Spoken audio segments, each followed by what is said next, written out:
Hey y'all, my name's Bryant Young. And Derek Chaney. Here with the Decent Dads Podcast. Brand new episode. And another good one with so many good dad jokes at the end. Yeah, just wait to the end. You're going to like this one. But before that, our great guest, James Ballard, man, he shared some awesome stuff. He has a unique situation as well too, hitting on parental mental health a little bit. So glad we got back to that. We've talked about parental mental health quite a bit at the beginning of the pod and have not talked about it in a while. So I'm excited that we got to kind of touch on that a little bit more. Oh yeah. Generational changes as far as, how we grew up, how our parents were versus how, times have changed and how we parent our kids as well too. And his funny stories. Yeah, oh, man. my gosh. The second half of this episode, the first half was great. The second half was a lot of fun. So I think folks are really going to like this one. Oh, they're going to love it for sure. All right. Well, I think we jump right into this thing. You good? Let's do it. All right. Decent Dads Podcast. Here we go.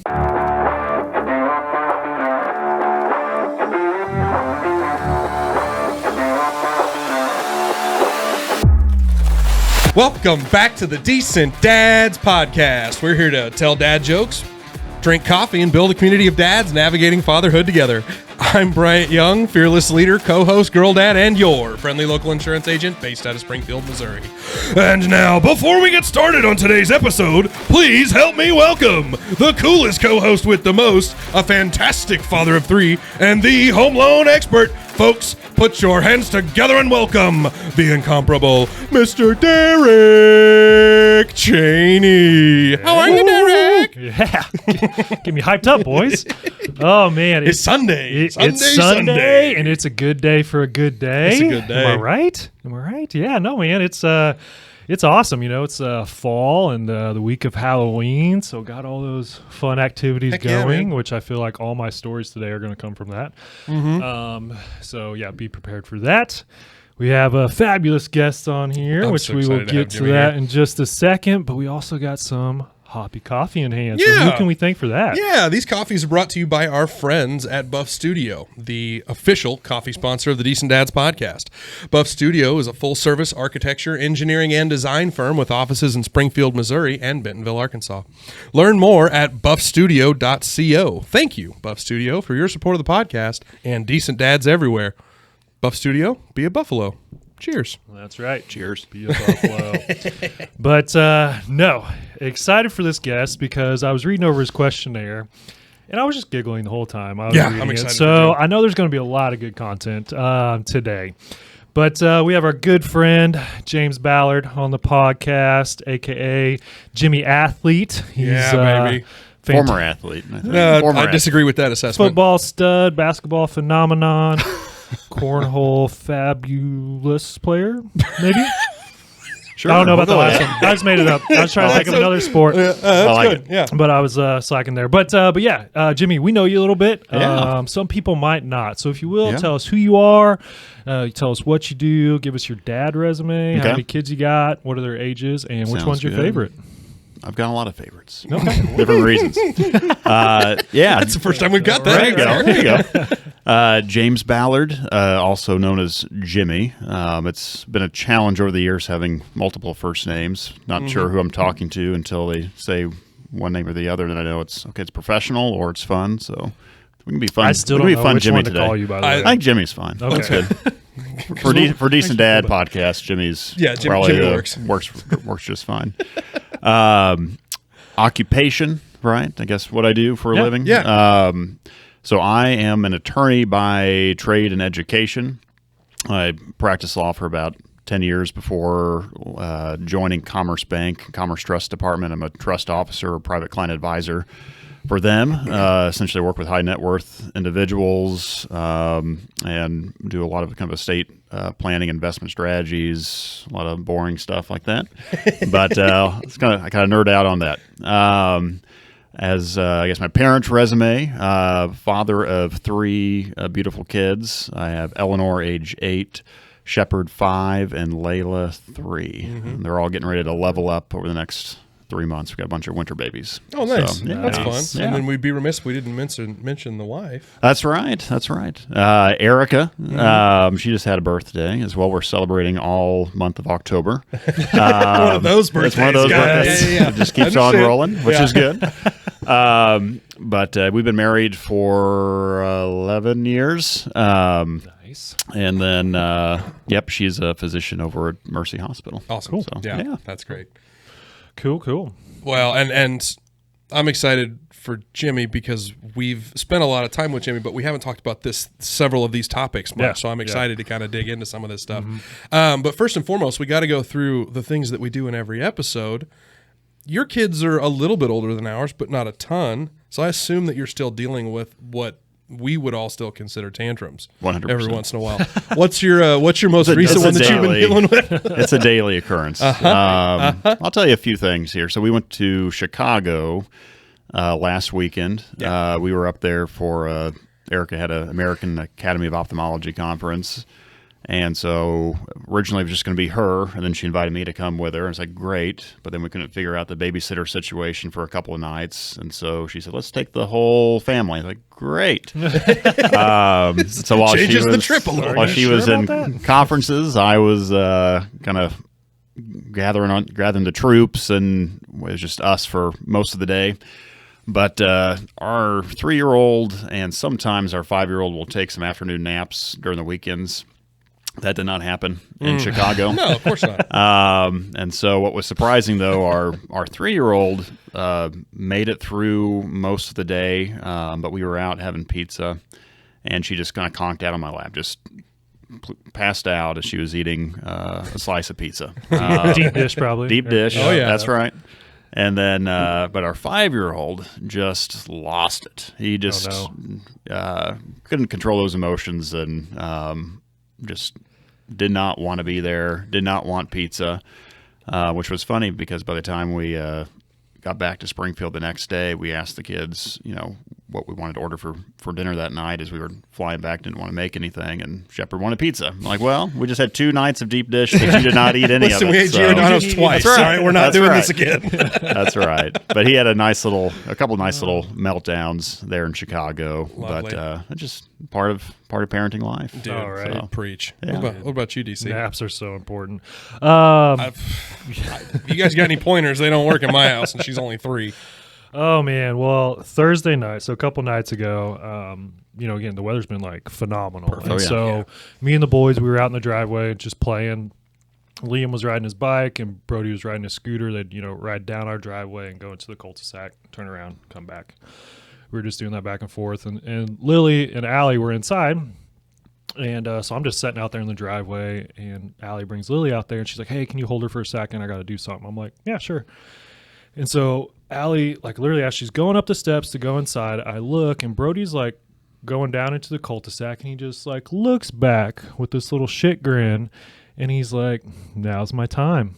And I'm like, Uh-oh. and I see that look, so I'm like, Brody, come back, let's go back in the driveway. And so then he scoots a little closer, towards the street, and looks back again with an even shittier grin on his face. And I'm like, don't do it, Brody. And sure enough, he's on that scooter, and he just takes off down the street. And I'm like, road. oh, crap.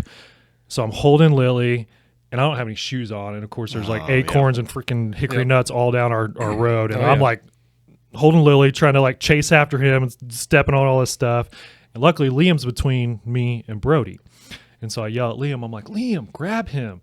And so he's like, okay. And so he runs down there, and the only mistake he made, though, was he grabbed the scooter. Oh, crap. And not Brody. Uh-huh. And so Brody didn't miss a beat and just hops off the scooter and just starts sprinting down the street. Well, luckily not down the street, but he kind of veers off into the neighbor's yards, and he's running through the yards at this point. And I'm like, oh my gosh. And I'm again, trying to hold Lily and chase after him at the same time. Luckily, I just happened to look back, and Allie, now she's running out of the house after him. Luckily, she has shoes on, a little smarter than me there. And so I'm like, okay, well, I'm gonna pit stop right here and let her, take him. And so finally, at the end of our street, which luckily it's not too terribly long, Sure. there's a house that they go kind of all out for Halloween, and they have these 2 big blow-up dragons. Well, Brody just wanted to go down to this house and see these big blow-up dragons, because he stops right when he got to him. It's like, poking him and stuff, and Allie gets down there to him and just like grills him and kind of lets him have it, which he kind of needed to hear that, sure. right? And she picks him up and she's hauling him back, and he's of course losing it, flailing and just crying. And again, it's a beautiful night, and so 3 of our neighbors are out in their driveways grilling. 2 of them are out walking up and down the street. Yep. And of course, and we don't live on a busy street by any means, but there's a scooter in the middle of the street and then a bike right up from that. And there's like 3 or 4 cars that are trying to come down our street at the same time and pull into their driveway, having to dodge this scooter and this bike. And we're like, of course, this all happens whenever every single neighbor of ours is out. Yep. Naturally. And they're all judging us, thinking we're terrible parents, I'm sure. But I bet they were. I bet they're thinking, "Oh boy, I remember doing that." Well, I stopped to talk to one while Allie was chasing Brody, and he's like, "Man, it sure looks like they're having fun." And I'm like, "Yeah, that's one word for it. I really wish you would have grabbed him when he ran right by you, but whatever.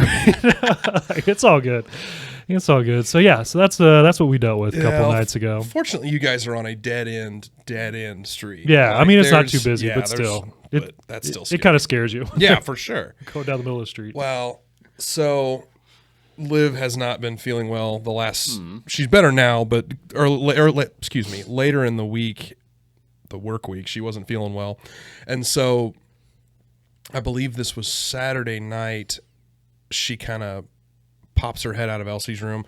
I normally do bath time, and then we alternate who does bedtime because there's only one kid, and if we're all 3 in there, it's just Elsie crawling and climbing all over everybody. So watch me. We go, yeah, exactly. we do. We trade off nights, and Liv was in there, and then she pops her head out and says, "Hey, I'm feeling nauseous. Can you take the kid?" Well, it was right at the very end of the bedtime process, and so the books had already been read. She was already like half asleep.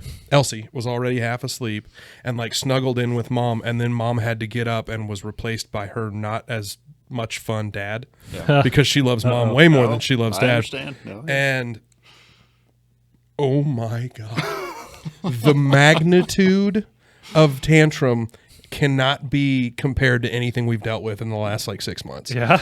Absolutely good, huh? Explosion. Flipped her shit. Like screaming and crawling away from me like I was trying to eat her. And like, no, I just want mommy. I'm like, dude, mommy is potentially throwing up right now. Right. Like, we're not going to go hug. I just want to give her a kiss. I promise you don't. Like, of all the things you want to do with mom right now, kissing is not the one you want to do. And it took a full 25 minutes to go from almost asleep on mom's lap to screaming bloody murder 15 seconds later when dad had the audacity to come into the room, and then to finally getting her back to sleep. And by the time she was asleep, she wasn't under the covers. She wasn't head on pillow, feet towards the foot of the bed. No, she was sideways with a stuffed animal on the back of her head because that was the only way I wouldn't look at her. Yeah. Yep. And she slept like that until like 2:00 in the morning when she then came in and poked us on the forehead and said, "Can I come in here?" Sure, why not? But yeah, I mean, just went from 0 to 100 because dad was going to help with bedtime when it wasn't dad's turn. That'll change over time. It has with us. We've got obviously the 8, 5, and 3. Yeah. So it's girl, boy, girl. Mm-hmm. Our 3-year-old, if mommy's around, I'm the Antichrist. Sure. Sure. Yeah. Right. Awesome. But when she's not there, we get along great, and she'll listen, and we'll do the bedtime routines and all that good stuff. But it has changed. So our 8-year-old, daddy's little girl, wants me, but she's at the age now where she can start kind of seeing and understanding kind of what's happening in the room. Sure. And so, she'll see Shepard and Layla, our 2 youngest, not wanting any part of daddy at nighttime. They want mommy snuggles, snuggles. And so I want daddy snuggles. I want daddy snuggles, just to Sweetheart. try to make me feel better. Sweetheart. But so kind. So it'll change. Fingers crossed over dude. time. Fingers crossed, because it's been this way for about 3.5 years. It's been her entire life. Ryan's over here just twiddling his thumbs, just waiting. Someday it'll be my day. Someday it'll be my day. Oh man, that's awesome. Your time will come. It'll happen. Well, the next thing we always ask everybody, Jimmy, is give us a good dad hack. Dad hack alert! That either you use, or maybe somebody shared with you, or maybe some good dad advice that you've received over the years as well. Yep. Well, I'll start with a little dad hack that I'm not sure if it's good or not, or perfect. But it's mentioned. This is the Decent Dads podcast. Right. It only needs to be decent. No one's listening to this, right? Yeah, exactly. Okay, good. You're fine. Good. Yeah. Kind of Safe space. Kinda, yeah. Safe space. Kinda, Okay. not really. Safe space. I don't think it's too bad, but I mentioned earlier the mommy snuggles. So Eric has always been really good about getting into bed with them, and they will lay there in bed until the kids fall asleep. And we, starting with Eleanor when she was just a baby, we were kind of bad about the bedtime routine. It took Eleanor 13, 14 months before she was able to just go to sleep on her own in her crib without mom or dad in there just rocking and doing all that stuff. So we had a big challenge with that. First child. I'm thinking Bragger. Took me 24 months. So what I do now, especially with our 3-year-old Layla, because we moved to our house we're currently in last March, and whenever we moved, we transitioned her from a crib to a big girl bed. Love it. And she has surprisingly done very well and will stay in bed and in the room for the most part once that door is closed. So I'll get her tucked in, and she's usually doing a little tantrum, and she'll yell out that she wants mommy snuggles. And I'll go, okay, I'll go tell mommy. I'll go tell her. Just stay in bed. Don't leave. Stay in bed. I'll go tell her. Don't run.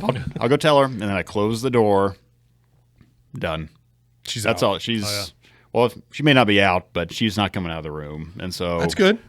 Nice. She's satisfied with I'm going to go tell mommy. And so that works. She has trust in me right now, but she'll probably watch this and she understands it. I'm lying to her. Wait, so that's what he's doing? That's the dad hack. Lying to your children. I'm just going to put a beep through this entire thing so she doesn't hear it. Right. A little disclaimer. Children do not watch this part. Because I've utilized that too. Yeah. Okay. And so there's that. Here's some dad advice. So my dad had told me this as I was kind of coming of age that he would never take credit for our successes, but he also would told us I'm not going to take blame either if you drop the ball, essentially. And so I've kind of had that mentality, just not trying to put too much stress or weight on my shoulders if I can, avoid doing that, and just put the kids in the best position they can for just a foundation.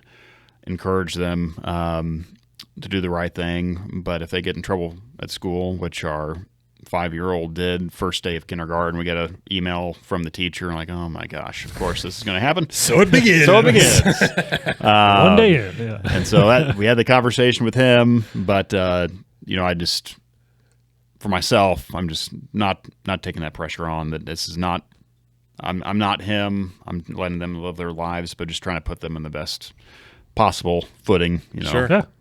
I like that. I love that. Yeah.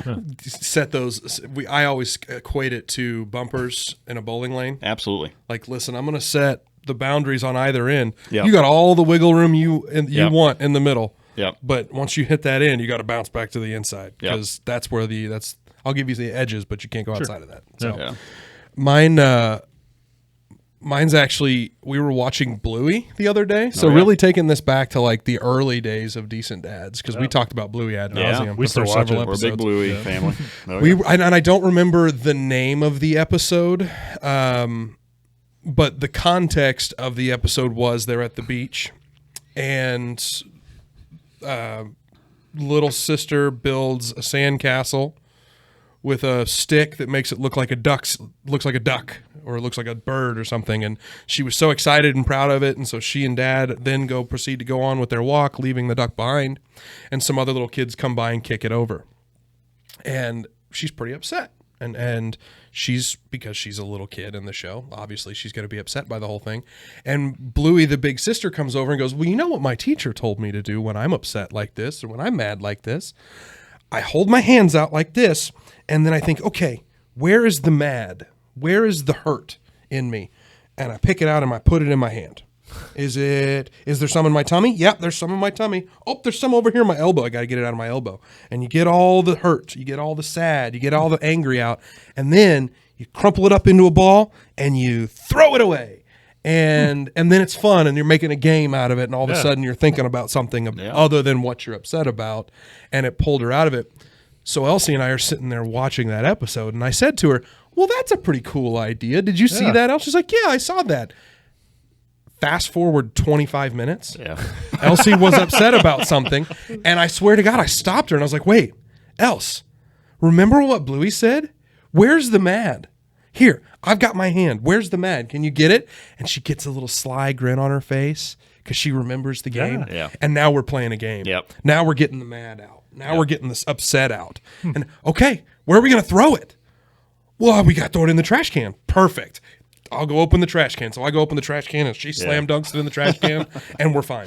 And we got right past it. And you move on. And we moved right on. Yeah, and it was really perfect. good. But, dude, that's awesome. Thanks, Bluey. That's really good. Thanks, Aussies. That was super I helpful. haven't seen that episode, but I really like it. I'll have to find the name of it and send it to you. But yeah, it was one of the newer ones, and it was like, done. Slam dunk. Nice. Learned something new. Awesome. 3 years in. Nice. What about you? Well, mine is much more lighthearted than your guys's. But I learned it just yesterday, actually. So pretty relevant here. Again, it's Halloween time, so we went and picked out pumpkins yesterday to carve and stuff, right? And so we was like, oh, the boys are big enough now; they can like pick out their own pumpkins, right?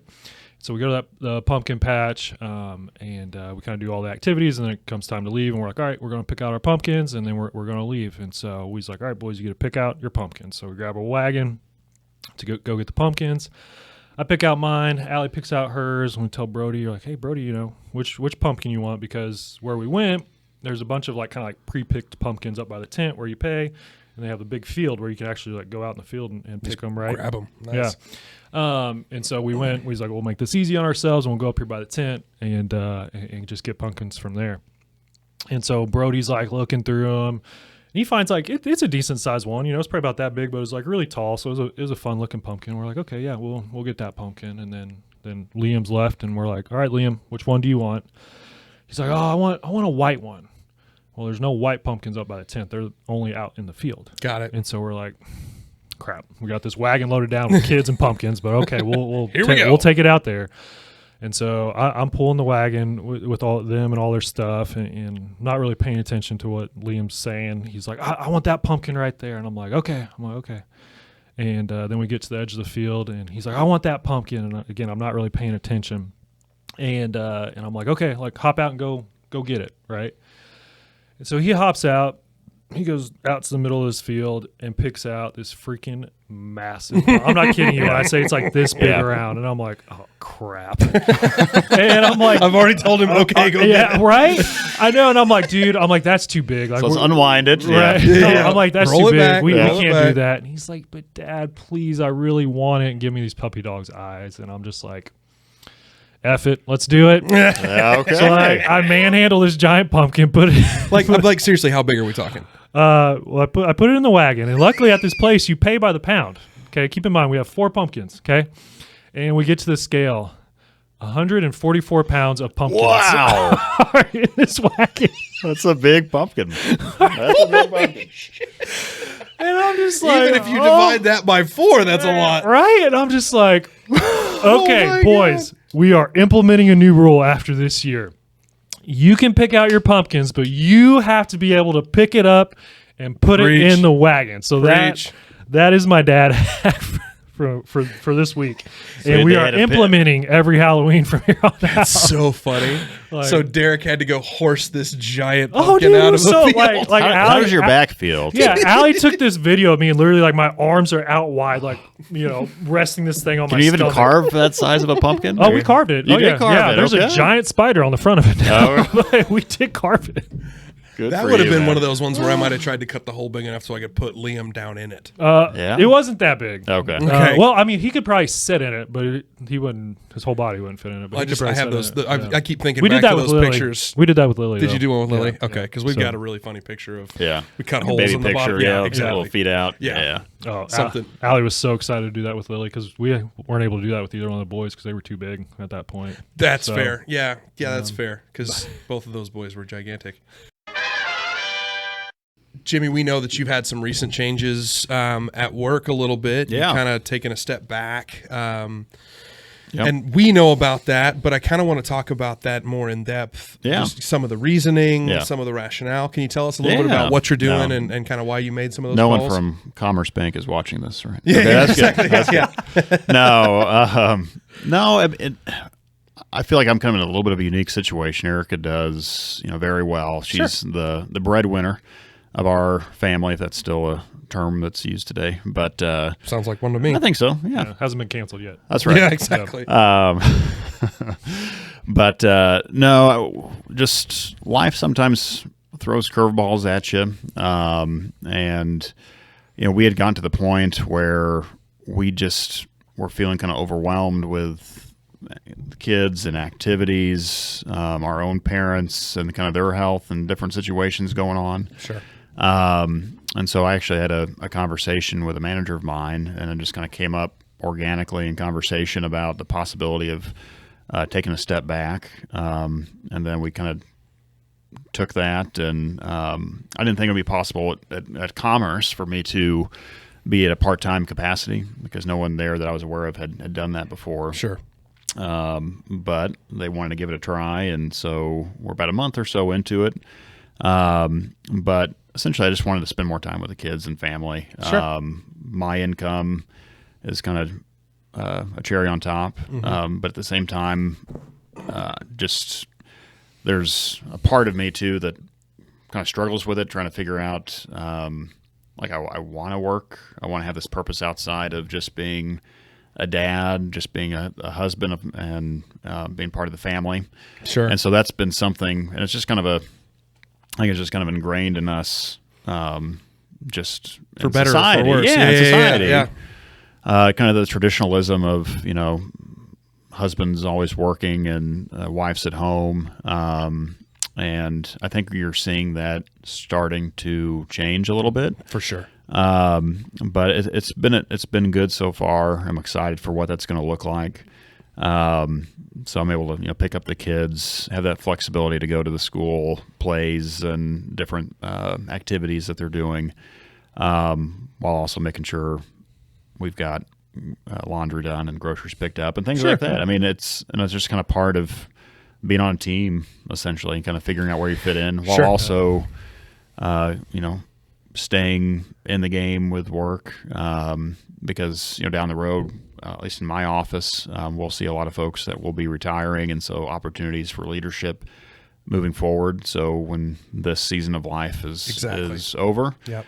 The hope is that I'll be able to transition back into a full capacity. Sure. And if not, hopefully my golf game gets a lot better. Yeah. So, Preach. It's not very good right now. Well, That's fair.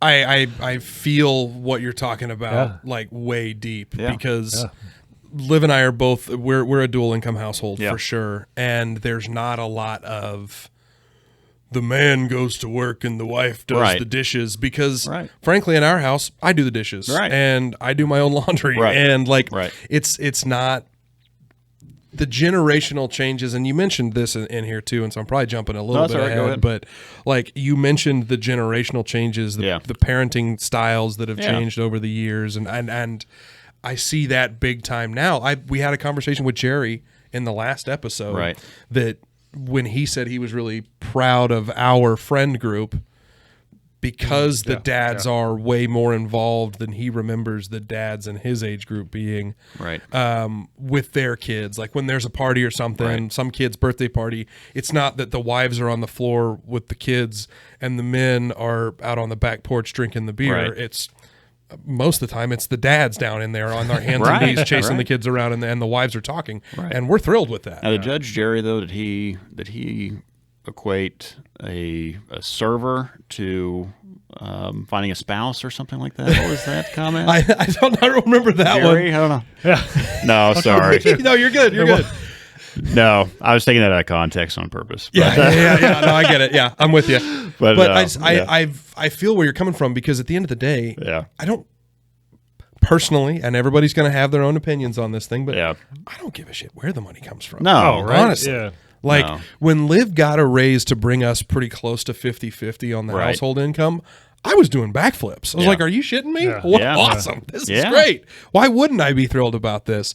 And I totally understand where you're coming from. That it's a complete tonal shift. And frankly, it's 2024. Right. Like times have changed. Right. Well, I'm honestly just super jealous of you, because I've always had like FOMO, right? Before I had kids, like I had to go to like every event because I was, scared of missing out. Well, now that I have kids, it's FOMO of, missing out on what my kids are doing, what activities or what, milestone are they hitting, whatever it is, and so like the fact that you get to like experience all that, like super jealous of you for that. Plus he could use the work on his golf game. There So you go. that would also be nice. What are you trying to say? We all know I could. But I just had a hard time too. I'm pretty much 8 to 5, but was on call too if a client or a coworker needed anything after hours. I was there for that. But from 8 to 5, I felt like I'm focused. I'm in work. I'm being paid to be here to do this job. Sure. And so I had a harder time, asking to get out and be able to go to the kids' programs or leave early to pick kids up. Or if a kid was sick, I had this dad guilt that I can't miss work, but I've got this sick kid at home. I'm trying to figure that out. Erica's occupation being a retina ophthalmologist, she has over 60 patients in clinic a day, and so she can't just not go. So when a kid's sick, I need to be the one that's there. And so it took several years, and we finally just came to this decision, like, let's do it. And she was really supportive of it, but also wanted to make sure it was my decision to take this next step. So, and you're kind of hinting at it here a little bit, I feel like. But what about from the mental health side? I mean, like how big of a relief has that been for you? It has been so far. Now this first month, we were just busy all over the place, and so it hasn't felt like a part-time job yet. But there's definitely a bit of a kind of a monkey off my back, so to speak, in that I just know that right now the focus is the kids, and so if something comes up at work and there's a conflict with the kids, I'm picking the family, that's where it's at. But again, just grateful that I work at a company that's able to give us that flexibility and recognizes that need. 5 years ago, 10 years ago, I'm not sure if this would have been an opportunity that I would have been afforded at the same institution. But times change. But yeah, being a parent is stressful.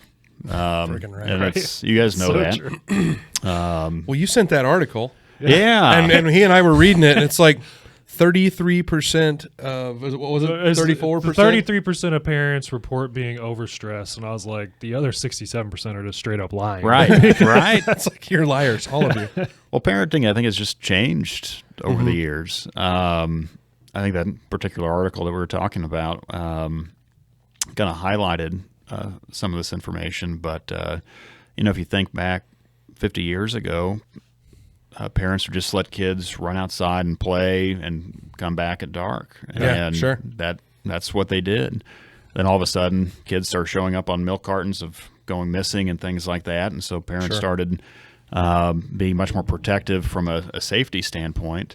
And I think that has evolved now to academics and sports and other things where it's just this social media, I think, has done a number on us, to where it's just this hyper attentive, you're just involved. Helicopter parents, absolutely. And so that's something that I still, stress about, just thinking moving forward with the kids, and I want them to be involved and active, but I don't want to be gone every weekend at a baseball tournament either, or volleyball, or whatever the case may be. I want them to have a great experience, but I don't anticipate them being professional athletes or anything like that. I had my own experience where I I played a lot of different sports growing up, and I ended up, by the time I was a senior in high school, I was just playing high school football and then some track on the side too. And I was able to get a nice little scholarship to play some Division II football. Had a great experience. By no means did I think that I was going to be playing professional football, but it was just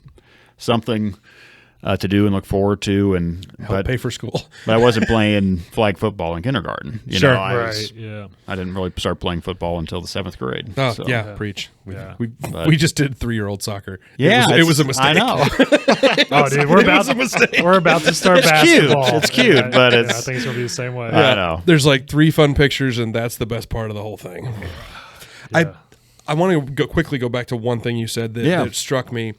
Talking about understanding that this is just a phase of life. Yeah. I think there's a lot of wisdom in that. Understanding that this is short lived. You know, that the kids small. With all the needs. Yeah. And we talked about this early, how short that window is with kids in the house. I think it's hard though to remember that in the moment when you're parenting. Sure. Just we have the 3 kids.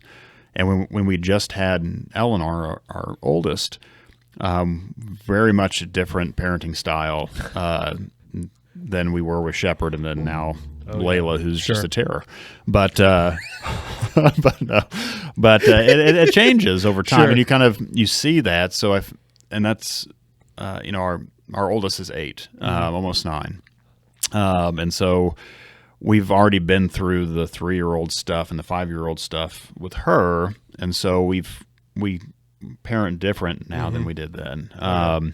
But it's a season of life. Fast forward 10 years, and I'll be in my mid to late 40s, and our kids will be 18, 15, and you'll be in the throes of high school. It'll just be different to think about. Sure. And they won't need as much attention, or at least the type of attention that we give them now. It'll look very different. Well, yeah, and once they all get their licenses, then all hell breaks loose. Right. But at least I'll be sleeping in past 6 o'clock in the morning, probably, because they won't be coming down to wake us up to tell us can we watch television or that's and you're talking about like the kind of parenting, because you guys both have 3 kids, and so you guys your attention is constantly divided. Yep. Oh yeah. Just by the nature of how many children there are on the ground. Right. And so one thing that we're really specific about in our house is that it's 2 people looking at 1 kid. Yeah. And so I try to give her space. Yeah. When and I've heard you talk about that. We before we were outside. I was raking leaves and blowing off leaves off the deck and stuff, and Else was off just playing in a pile of leaves, and I just let her. I wasn't going to go get in the way. I wasn't going to bother her. Yep. I just need her to be content and comfortable in her own skin, doing her own thing, and not need to be attached to mom and dad's ankle at all points in times, because she's going to spend the rest of her life with 2 parents staring at her, because it's like a 95% chance she's an only child. And so and I am not going to, I don't want to create a monster that needs every ounce of attention, understanding that she is a child of mine. So it's going to be a problem anyway. Oh, yeah. Yeah, I mean, the easiest way for us to get past that was obviously have another kid. And the easiest, huh? Yeah, easiest and most expensive and stressful. It's so funny, too, like what you guys are talking about. It's like with the first kid, everybody's attention is on them. Then the second kid comes, and you're like, okay, well, we want to give him attention, but we can't give him too much attention. We got to give the older one attention, too, so they don't feel left out. And then the third one comes, and then you're just in protection mode. It's all like just save the little one, make sure they don't get injured from the older two. And so, Well, and Jerry said it last week. I wish I would have read more to Jenna.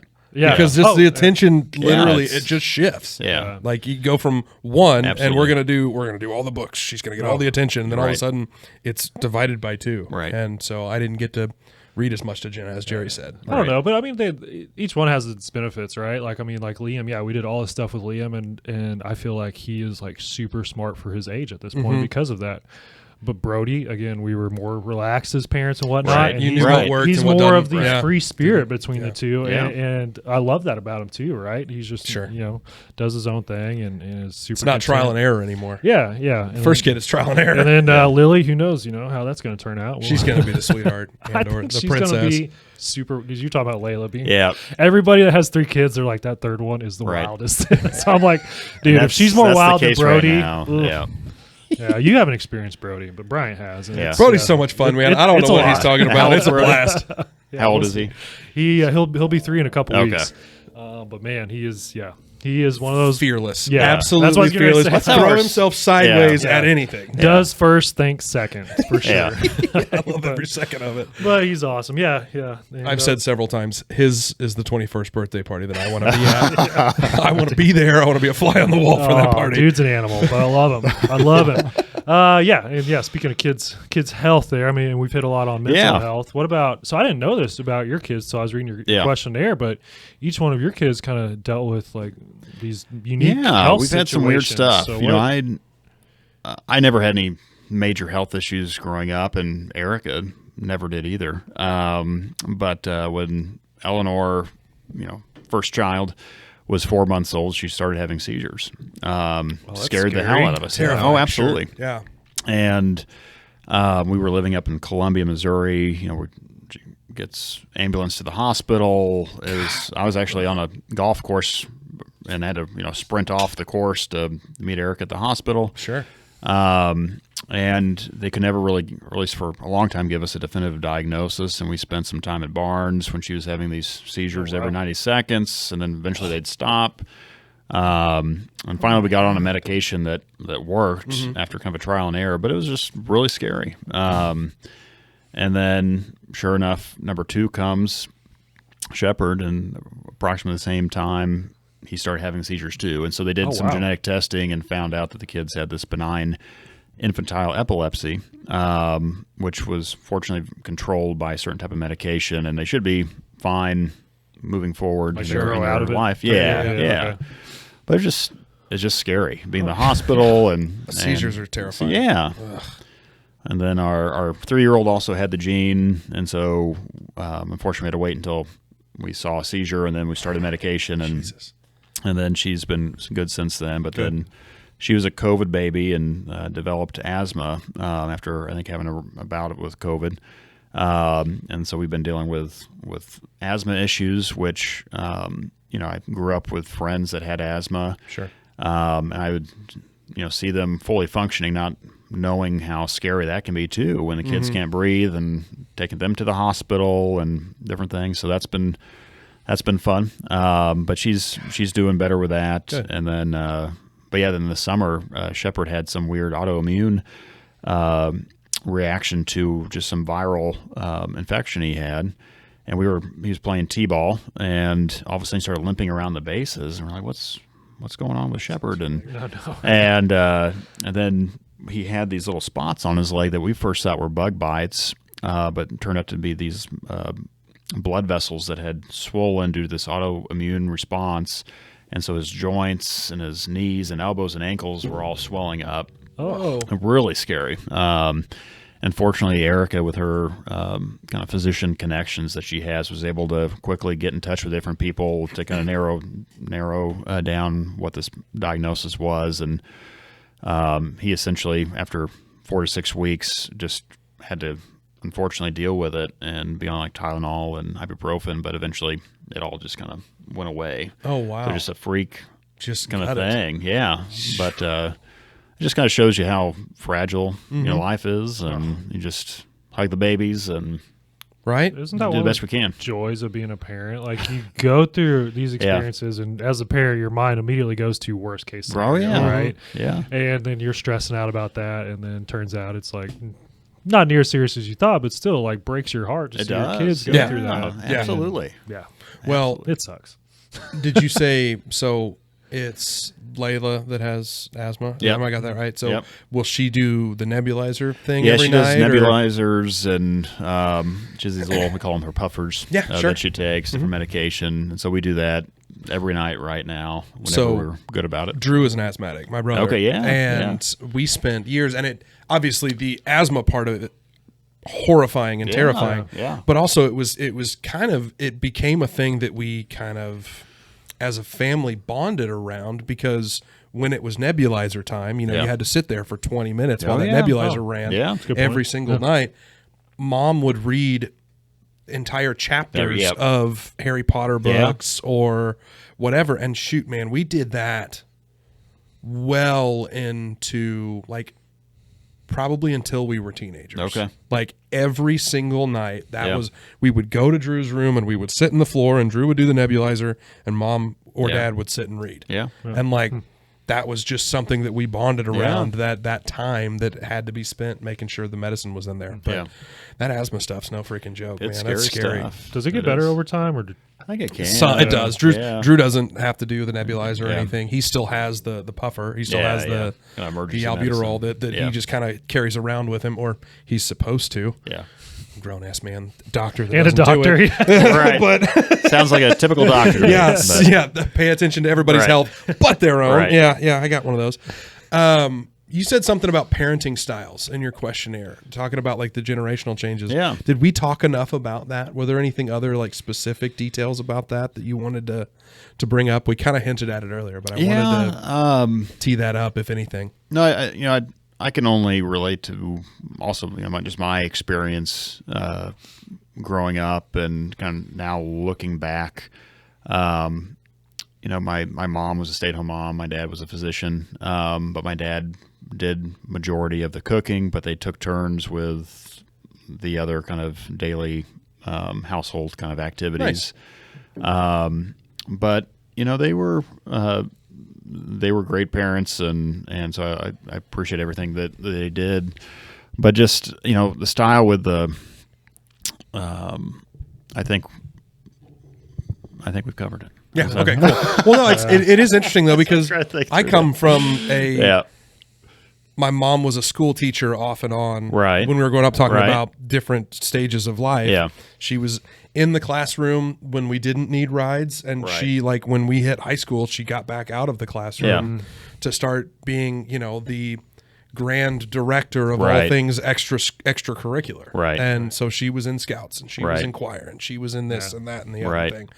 And that was the kind of the division of labor within our house. Dad worked and did some of the cooking and stuff too, but mom did the rest of it. Right. And was equally important. Right. But it's just different than the way we do things now. So And I think the important thing too that I don't think has really changed over time is it's a team sport, right? I mean, find your role and stick to it and do what works good for you and your family. Right. Because I know like my parents kind of similar to what you're talking about. Like my mom pretty much stayed at home and did all the things that we needed to get done as far as kids go, and then dad he was working the whole time. Right. And then now we move into our family and it's kind of 50-50. Right. It's like hey, what's your calendar look like this week? What can you do, what can I do, and and go back and forth. So I mean, it's not, you're right, it is so much more based on the calendar than it is anything else. Yeah. And I've taken over the calendar essentially, so I'm in charge of that. Nice. Now and is it a digital calendar? Is it so a physical calendar? We on have the a wall? digital calendar, but for Erica's birthday, one of her friends bought her a planner because they had gone digital and went back to planner. But I have a little kind of a digital calendar that we use that sits in our kitchen that we try to keep up to date. Sure. But it's a challenge, especially now with 3 kids. I guess we talked about dad hacks earlier. Right now, at least, we are trying to keep all the kids' activities at the same time, same event. And so we do gymnastics on Monday nights. Shepard and Eleanor, same time for an hour. They're doing gymnastics. We do swimming Tuesdays and Thursdays, same time for all 3 kids. They do it together. So we're not just intentional planning.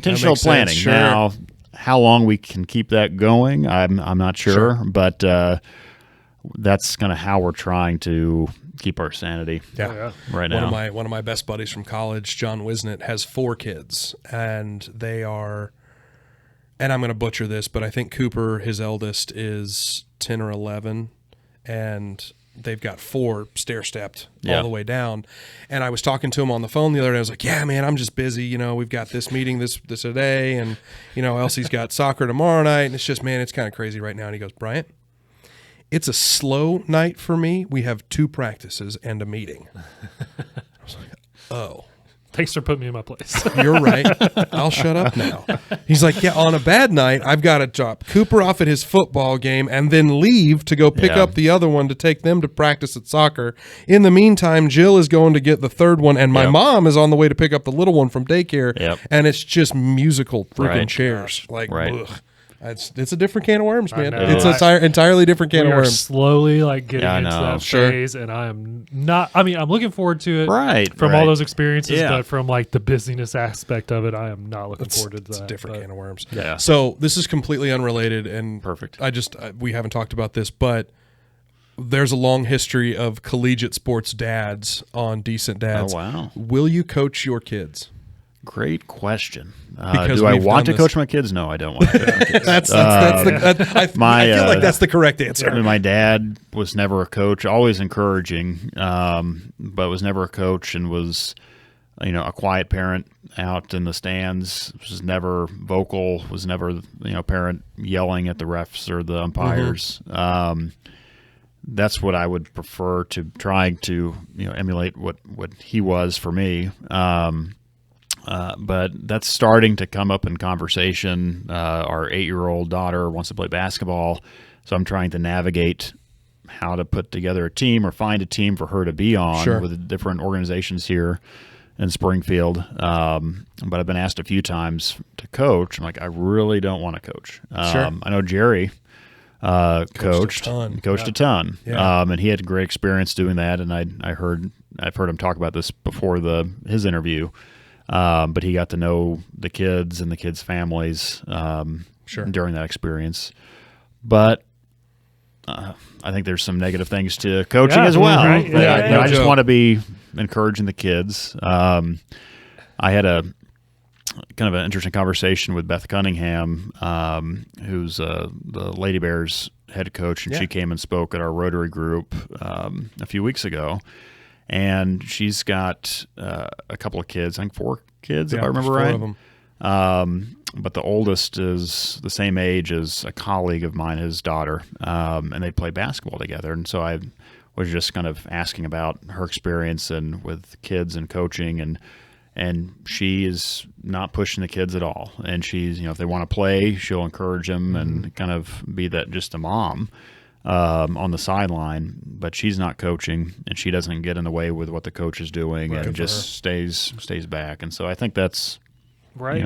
I know important. It's like it's a fine line that you're towing there, right? Because it's like you don't want them to have a crappy coach, right? So it's like, well, do I do it? And hopefully you're a good coach. Or, hopefully I know what I'm doing. Or do you, at the same time too? It's like you want them to have to take direction from somebody else besides mom and dad, right? So it's like. Yeah. What do you do? I don't know. That's tough. I'm dipping my toe as the assistant basketball coach of our 4-year-olds here coming up in a week. So we'll see how winter games and or practices. I would like to be a fly on the wall. Yeah, we'll see. All right, Jimmy. Well, every dad has, a ton of funny stories about their kids or parenting in general, right? So I'm sure with 3 kiddos, you probably have plenty as well. So share some of your stories. Share. We can start. We'll go back in time, and we'll. There we go. So this was simpler simpler time. So this is during COVID, simpler time. Kind of, right. Our first 2 kids, they were born up in Columbia, Missouri, University Hospital up there. Erica had lots of friends, including her OB-GYN who delivered the babies. And so with Layla, though, she was born November of 2020, so COVID baby. Boy. And so we were down here in Springfield at that point in time. We had moved down here in 2019, and so we are in the delivery room, and everything's ready to go. Erica had an epidural, and it's actually Election Day, which was kind of a wild time for having a baby too, and. The doctor wasn't there. And so the doctor was on call in clinic, away from the hospital where we were at. And so Erica gets to the point where the nurses says, okay, we're going to page the doctor. It's time to have the baby. And so we'd been through this routine 2 times before, so we knew what was coming. But this was a little different setting. And so all of a sudden, Erica turns to me as all the nurses are getting the room prep for the doctor to eventually come in. And she says, Jimmy, I feel something. Now, she had that epidural, so she could just feel some pressure down there. So she said, can you look and see what's going on? So I look behind the curtain, and I immediately, I don't respond directly to Erica. I just go, nurse.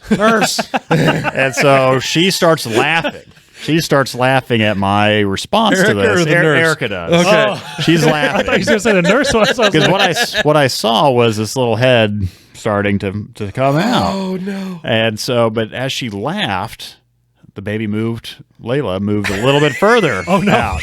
And so the nurse comes over and she tells Erica, don't laugh. Don't laugh, which made Erica laugh more. And so the doctor does not make it in time. Fortunately, I did not have to catch Layla, but the nurse got over there right in time with gloves on to catch her baby as Erica just laughed. It was just too late. It was too late. Oh By the time a couple little laughs, she just moved out, and then there she was. That is so drastically different from Liv's birthing experience. Oh, right? Oh, my God. Right? That's what I'm thinking. Right. That's third child problems, you know. That's what happens. I was expecting you to have to lay out onto the floor to catch her. No, we didn't quite quite have to do that. I've seen those videos. Yeah. Oh, man. Holy crap! I got to tell Liv that she'll get a real giggle out of that. Permission. Yeah. Well, you got permission. Yeah, it was all good. What else? Any other ones? Yeah. So we. That's unbelievable. You got to tell that story all the time. So let's see. We you got permission. have been going a few times in the last couple of months to Silver Dollar City, and our 5-year-old, he's the boy, and so sandwiched by the two girls, but he's pretty fearless, and he really likes riding the rides there at Silver Dollar City. And so this year he was tall enough to ride these roller coasters that are pretty intense, serious roller things, coasters. It's not just fire in the hole. It's just rocketing you off and doing these twirls and different things. And he's tall, but kind of a thinner little guy. But he wanted to ride, so I was like, yeah, let's ride a roller coaster. So we get on this roller coaster, and he was asking as we were in line, does this go upside down? I was like, I don't think so. Which I knew it probably was going to go upside down. Again, lie to your kids. I know. Terrible father. No, just lying through omission. I don't know. I don't know. I'll have to find out. It's been a while. So we get on the coaster. Now, he was tall enough, so they put the little thing on his head just to make sure he's over the line, which they think is safe for people to ride, and he was tall enough, so we get in there. And I had a kind of a oh crap kind of moment, because instead of just having something come down over your lap that folds down, they had something on your legs that kind of clamped you into place. Mm-hmm. And his little legs weren't fully skinny. Yeah, little toothpicks. Yeah. And they also had the thing that came down, but I'm like, oh crap, what kind of ride did we just get on? And so we take off. And on roller coasters, I just laugh. And I'm just giggling as we're tumbling through the air there. And I kind of look over at Shepard, and he's just banging around, eyes closed, just going. I'm like, the entire ride, I have my hand, clamped over for another clamp here, trying to make sure he's not going to have a concussion from hitting his head. Whacking his head around, sure.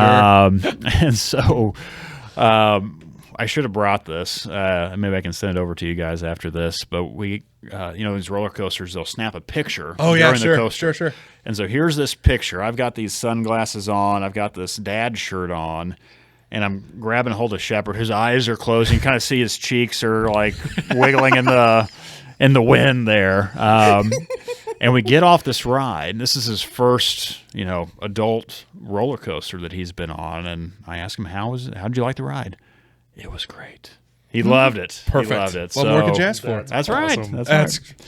So, really funny. But I was a little terrified during. I'm like, we can't lose Shepard. He's got to stay in this seat. We got to stay in this seat. My wife will never let me live this down. Yeah. If I kill our kid on his first roller coaster ride. For real. So that's any other ones? That's the most recent one. And then I know we were talking about this a few minutes ago, but I guess off air. Even farther back in time. A little further back in time. So after Layla's birthing experience that we had, I joke with Erica. I love all of our kids. But as we were talking about being stressful, being parents, I was pretty good with one. I was really good with two, and three, I think we were done. Is a lot. Is a lot. No so more. Eric and I kind of did the pro-conning, and do we want to have more kids? What do we want to do? And we were awfully tired. I felt like with a nice way to put it. Sure, man. I mean, I get that. I totally get that. I felt like with two, it took us maybe 6 to 9 months before we kind of were in this groove with two. With three, it seemed like a lot longer to kind of get into that parenting groove and feel human again. And so we made the decision that I would get a vasectomy. Yeah. And so I go in to have this vasectomy, and the doctor just talked to me the entire time that we're having this vasectomy, and it was more. There's such thing as too much bedside manner, buddy. There's too much. Sir, can you focus? Well, I'm not sure what was more awkward, that or like when a dentist is in your mouth and trying to have a conversation with you. That's kind of what it felt like. Because I'm just finish the business and let's move on from here. And so we complete the procedure, we make it home, and so I'm taking off at least the weekend. It was on a Thursday. I was off Friday and through the weekend.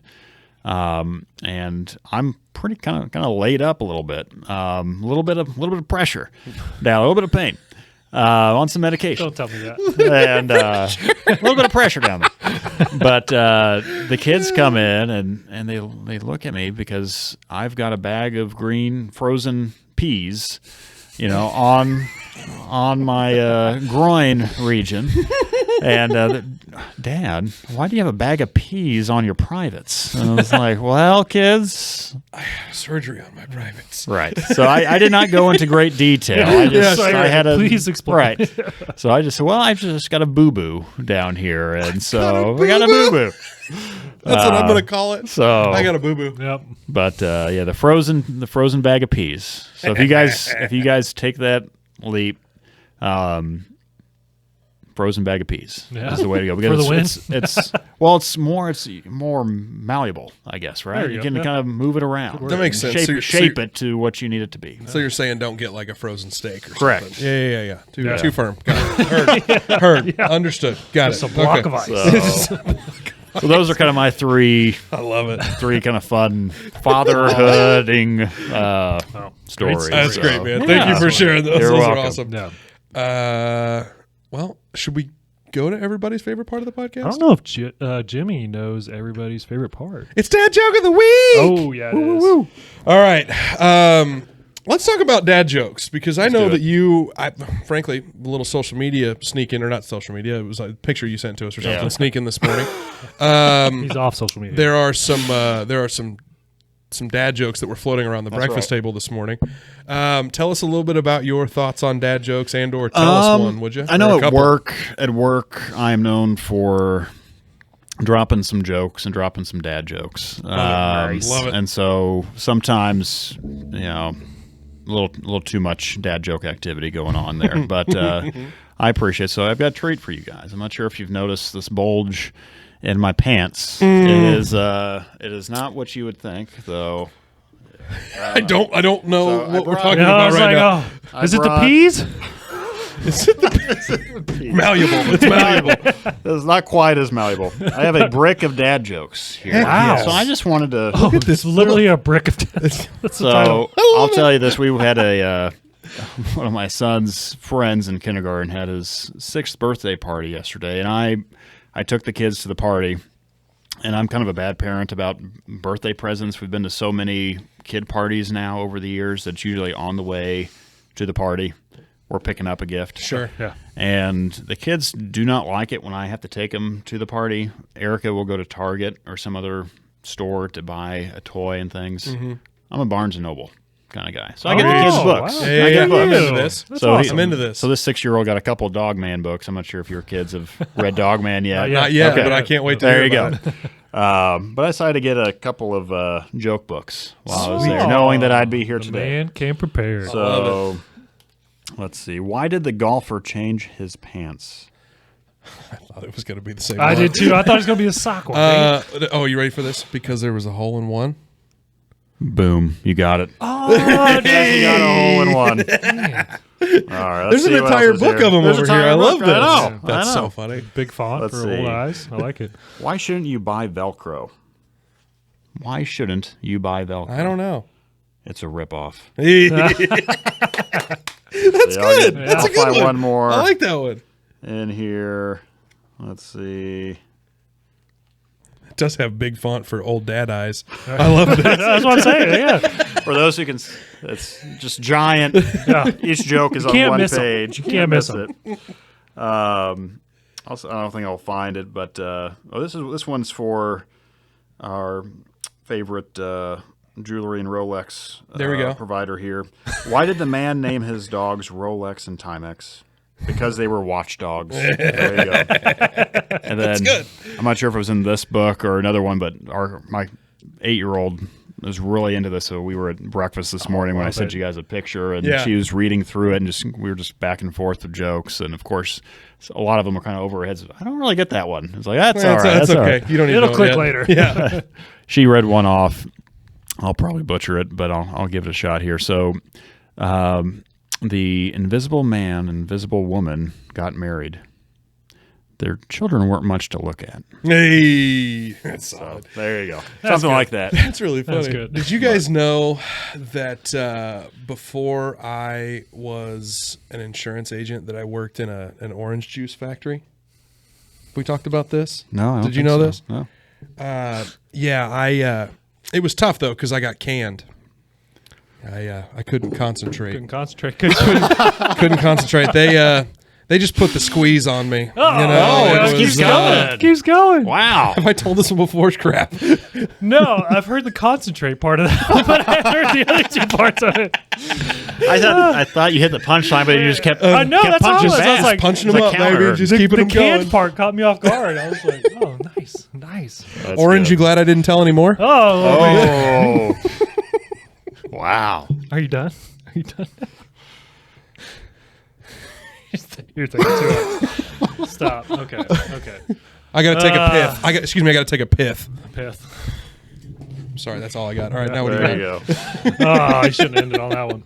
Oh man, I don't know if this is an uncle joke. I don't think quite I'm classified. so glad you have an uncle joke. what is an I don't uncle- think okay. it quite Oh, okay. classifies. Tell as him an what uncle uncle joke Tell me is. what a Uncle joke. Let's see. A dad joke is a joke that you tell your kids. Sure. An uncle joke is something that how do you Your say it? brother would tell your kids, brother would and tell- you probably wouldn't want him to. Yeah, Understood. Yeah, there you go. Great way to put it. I don't think it quite classifies as an uncle joke, so I'm going to classify it as a Bryant joke. Okay, there you go. Fair.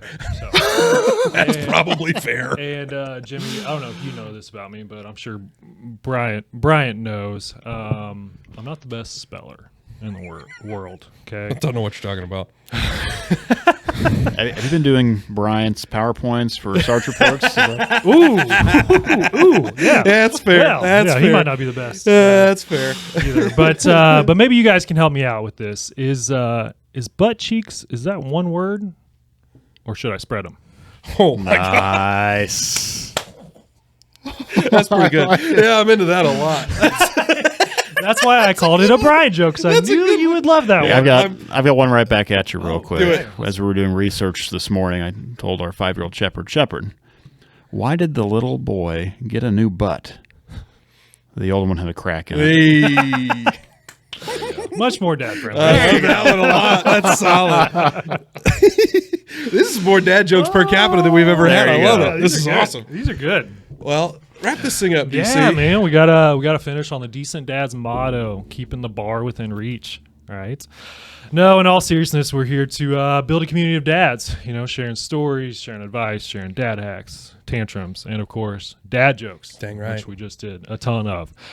So if you have good stories, good advice, good jokes, share them with us, and we'd be happy to share them with the rest of the community. But also be sure and check us out on all the social media platforms, Facebook, Instagram, and our episodes are released every 2 weeks on YouTube, on Spotify, and on Apple Podcasts. That's right. So go check them out. I think what we really have to say is, hey, way to go, Decent Dad. Remember Great the job, club. Jimmy. Way to go. Keep the bar low. That's the goal. Yeah, keep the bar Within low. reach. Within reach. I appreciate you guys having me on. Yeah, It's man. been a lot of fun. You crushed Good. it. Well, thanks for being here. I appreciate you. Does anybody have anything else we should talk about before we I got wrap nothing. this thing I up? don't think so. All right. Again, thanks for being here, brother. We'll see you next time.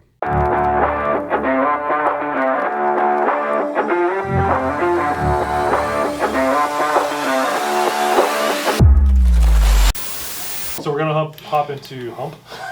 We're not going to hump. We're going to hop into funny stories.